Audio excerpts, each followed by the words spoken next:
Hey everybody, Tim here with today's review of Doctor Who story number 182, The Runaway Bride. Not the Julia Roberts movie, although I really do love that movie.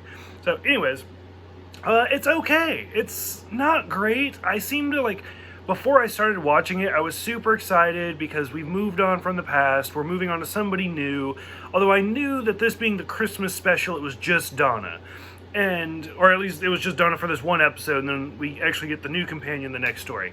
But for some reason, when I look back on it, I absolutely love the story. And then sitting down and rewatching it, I was like, I don't know if it just hasn't aged well, too much to drink, something.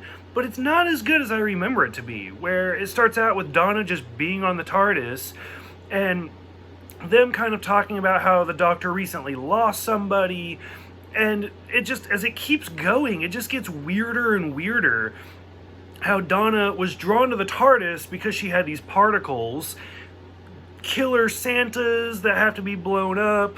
They end up going to Torchwood, and I love that scene where we've talked about it before, like with the Seventh Doctor, and she's like, "What? There's no aliens," and he's like, "You were literally just invaded by Cybermen." Well, I was in Spain. There were Cybermen in Spain, and she's like, "Well, I don't know."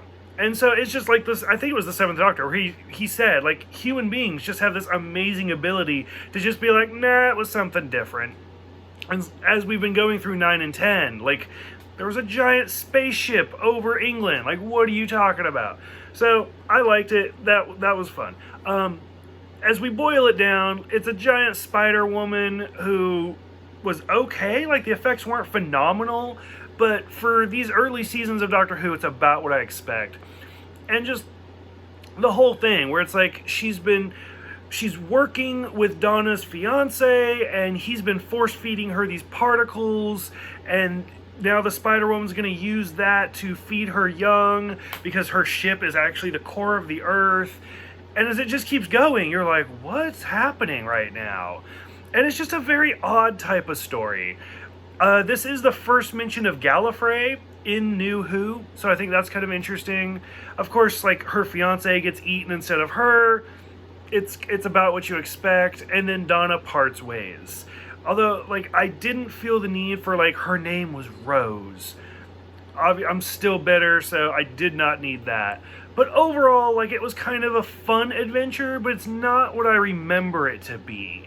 So, I don't know, maybe it was just so high the last time I watched it, like, literally and figuratively, and just love seeing Donna, and then, like, on a rewatch, it lost a little bit. I'm still super excited for when Donna joins, because Donna's amazing. So, I'm curious what you guys thought about this one. Let me know.